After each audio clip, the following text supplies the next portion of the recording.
ॐ घुष्यते यस्य नगरे रङ्गयात्रा दिने दिने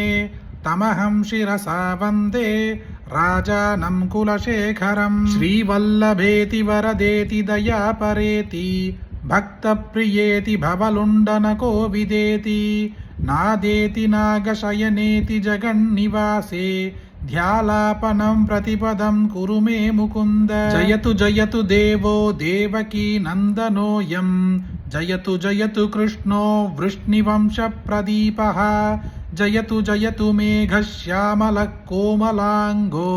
जयतु जयतु पृथ्वी भारनोषो मुकुन्दः मुकुन्दमूर्ध्ना प्रणिबध्य याचे भवन्तमेगां तमियन्तमर्थम् अविस्मृतिस्वच्चरणारविन्दे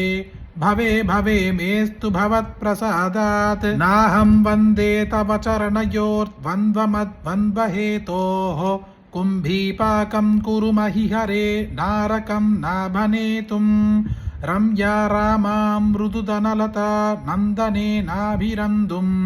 भावे भावे हृदय भवने भावयेयं भवन्तं नास्था धर्मेण वसुनिचये नैव कामो बभोके यत् भव्यं भवतु भगवन् पूर्वकर्मानुरूपम् एतत् प्रार्थ्यं मम बहुमदं जन्म जन्मान्तरेऽपि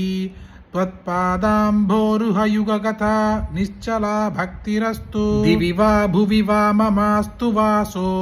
नरके वा नरकान्तकप्रकामम् अवधीरितशारदारविन्दौ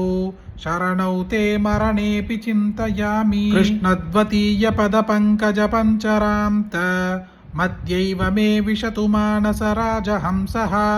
प्राणप्रयाणसमये कपवादपित्तैः कण्ठावरोधनविधौ स्मरणं कुतस्ते चिन्तयामि हरिमेव सन्ततम् मन्दमन्दहसिदाननाम्बुजं नन्दगोपतनयं परात्परं नारदादिमुनिबृन्दवन्दितं करचरणसरोजे कान्तिमन्नेत्रमीने श्रममुषिभुजवीचिव्याकुले गाधमार्गे हरिसरसि विगाह्याभीयते जोजलौघं भवमरुपरि किन्नकेदमध्यत्यजामि सरसि जनयनेश्य शङ्खचक्रे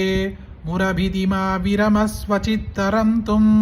सुखदरमपरं न जातु जाने हरिचरणस्मरणामृतेन तुल्यं माभिर्मन्दमनो विचिन्त्य बहुधा यामीश्चिरं यातनाः नामीनः प्रभवन्ति पापरिभवः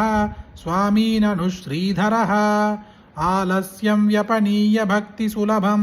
ध्यायस्व नारायणं लोकस्य व्यसनावनोदनकरो दासस्य किं न क्षमः यस्य प्रियौ श्रुतिधरौ कविलोकवीरौ मित्रे द्विजन्मवरपद्मशरावभूतां तेनाम्बुजाक्षशरणाम्बुजषट्पदेन राज्ञा कृतकृतिरियं कुलशेखरेण।